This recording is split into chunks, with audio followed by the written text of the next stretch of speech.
नमस्कार दोस्तों, मैं आपका दोस्त सी ए कृष्ण गोपाल आपका मेरे चैनल पे एक बार फिर स्वागत करता हूँ। दोस्तों एक बार फिर हम नया डिस्कशन लेके आपके सामने आए हैं। आज का दोस्तों हमारा डिस्कशन है वो जीएसटी की जीटीए से रिलेटेड है। जीटीए मतलब गुड्स ट्रांसपोर्ट एजेंसी से रिलेटेड है। दोस्तों जीटीए का पॉइंट बहुत हॉट पॉइंट है और इससे रिलेटेड एग्ज़ाम में पास्ट ईयर में क्वेश्चन पूछे गए हैं और आगे आने वाले एग्ज़ाम में क्वेश्चन पूछे जा सकते हैं। दोस्तों इसका प्रैक्टिकल लाइफ में भी बहुत अच्छा इम्पोर्टेंस है और इससे रिलेटेड हमें क्लैरिटी होनी ही चाहिए। अब हमारे एग्ज़ाम नज़दीक हैं तो हमें एग्ज़ाम के हिसाब से इसमें अच्छे से क्लैरिटी होना ज़रूरी है। दोस्तों आज का जो हमारा डिस्कशन है वो बैकग्राउंड से रिलेटेड है कि जीटीए में जो 18 जुलाई 2022 के बाद अमेंडमेंट आया है वो किसके कारण आया है और इससे पहले क्या होता था।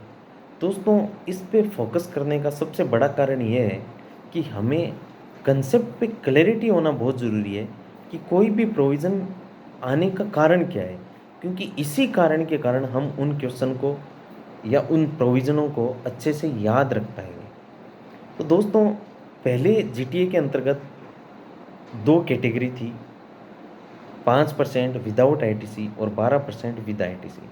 अगर कोई भी जीटीए आईटीसी का क्लेम नहीं करना चाहता था तो वो 5% का टैक्स को सिलेक्ट करता था और उसके अंतर्गत जो टैक्स लाइबिलिटी थी कुछ केस में, कुछ स्पेसिफाइड केस में, जैसे कि कोई जीएसटी के अंतर्गत रजिस्टर्ड पर्सन है, कोई कोऑपरेटिव सोसाइटी है, कोई पार्टनरशिप फर्म है, कोई बॉडी कॉरपोरेट है, कोई फैक्ट्रीज़ है जो कि 1948 के अंतर्गत रजिस्टर्ड है, तो इन स्पेसिफाइड रिसिपिएंट के केस में जो जीएसटी की लाइबिलिटी थी वो इन्हीं को देनी पड़ती थी। ये 5% वाले केस में था। अगर कोई भी जीटीए 5% वाला केस को सिलेक्ट करता था जो कि आईटीसी नहीं लेता था और जो रिसिपिएंट थे वो स्पेसिफाइड रिसिपिएंट थे, तो उस केस में उन रिसिपिएंट स्पेसिफाइड रिसिपिएंट को ही जीएसटी देना पड़ता था। और जो जीटीए 12% जो कि अपना आईटीसी क्लेम करते हुए सेलेक्ट करते थे तो उनको किसी भी प्रकार का आरसीएम में जाना नहीं पड़ता था और वो फॉरवर्ड के चार्ज के हिसाब से अपना जीएसटी रिसिपिएंट से कलेक्ट करके गवर्नमेंट को जमा करवाते थे। अब दोस्तों इनमें सबसे महत्वपूर्ण इशू ये आ रहा था कि मान लीजिए एक बॉडी कॉरपोरेट है जो कि अनरजिस्टर्ड है, तो अगर वो कोई भी जीटीए के पास जाता था जो कि 12% वाला टैक्स स्लैब लेके हुए, टैक्स रेट लेते हुए चल रहा था, तो वो उससे पूछता था कि भाई मेरा 1 साल का ट्रांसपोर्टेशन का आपको करना है और आप कितना इस पे टैक्स लेंगे। तो मान लीजिए उनका कोटेशन बना कि ठीक है हम 10 लाख रुपए का आपसे लेंगे और उस पे 12% हम क्योंकि फॉरवर्ड चार्ज में दे लेते हैं तो आपका 1,20,000 रुपये का आपका जीएसटी बनेगा और हम आपसे वो जीएसटी है वो इनवॉइस की पेमेंट के साथ लेंगे। अब दोस्तों वो बॉडी कॉरपोरेट जो कि अनरजिस्टर्ड थी, अब वो दूसरे जीटीए के पास जाती थी जो कि 5% वाला ऑप्शन ले रखा था। वो उसको बोलता था कि देखिए हम आपको 10 लाख का इनवॉइस देंगे और हम आपसे किसी भी प्रकार का जीटीए जीएसटी नहीं लेंगे और वो जीएसटी आपको आपकी ओर से गवर्नमेंट को जमा कराना पड़ेगा। तो दोस्तों इसमें देखिए अब एक जगह जो बॉडी कॉरपोरेट अनरजिस्टर्ड है उसको एक जगह 1,20,000 रुपये का टैक्स देना पड़ रहा है और एक जगह केवल 50,000 रुपये का ही टैक्स देना पड़ रहा है। तो ये जीटीए के लिए बहुत बड़ा इशू आ रहा था कि उनका बिजनेस इस चीज़ से इम्पेक्ट हो रहा था। इसके कारण गवर्नमेंट को रिकमेंडेशन दिया गया और गवर्नमेंट ने इस चीज़ को स्वीकार भी किया और 18 जुलाई 2022 को गवर्नमेंट ने इसमें बहुत अच्छा चेंज किया। और ये चेंज इस प्रकार है कि अगर कोई भी जीटीए अगर अपना डिक्लेरेशन देता है, जिस फाइनेंशियल ईयर के लिए वो डिक्लेरेशन देना चाहता है उसको ये डिक्लेरेशन उस फाइनेंशियल ईयर के स्टार्ट होने के 15 मार्च से पहले पहले देना पड़ता है कि मैं फॉरवर्ड चार्ज में अपना जीएसटी पे करना चाहता हूँ।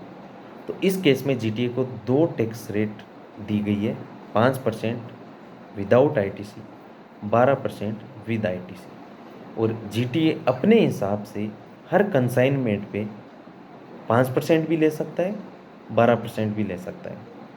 और दूसरा ऑप्शन ये है कि GTA को किसी भी प्रकार का डिक्लेरेशन नहीं देना पड़ेगा और वो केवल 5% जो कि विदाउट ITC के अंतर्गत अपना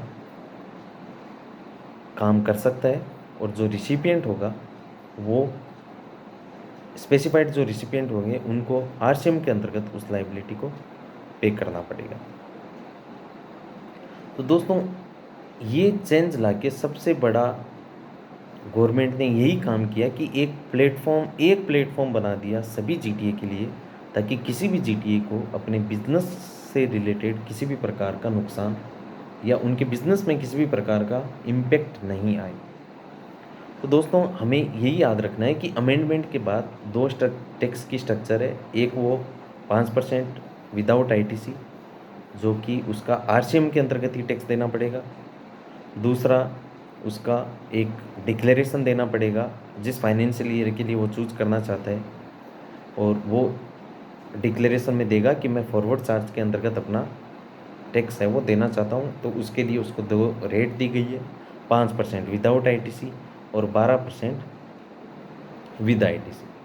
तो दोस्तों, मुझे उम्मीद है कि आपको बैकग्राउंड से ये समझ में आया है कि अमेंडमेंट लाया क्यों गया, और आगे का जो हमारा डिस्कशन होगा आपको उसमें जो रिलेवेंट प्रोविज़न है वो अच्छे से समझ में आ जाएंगे, और आपको अच्छे से उस प्रोविज़न का ग्रिप भी बन जाएगा, और आपको एग्ज़ाम में जो क्वेश्चन आएंगे उसमें आपको किसी भी प्रकार की दिक्कत भी महसूस नहीं होगी।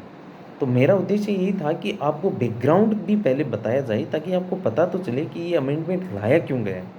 मैं अगर आते ही ये शुरुआत कर देता कि अब ये टैक्स रेट है, पीछे ये लगता था, तो आपको हो सकता है चीज़ें समझ में नहीं आती।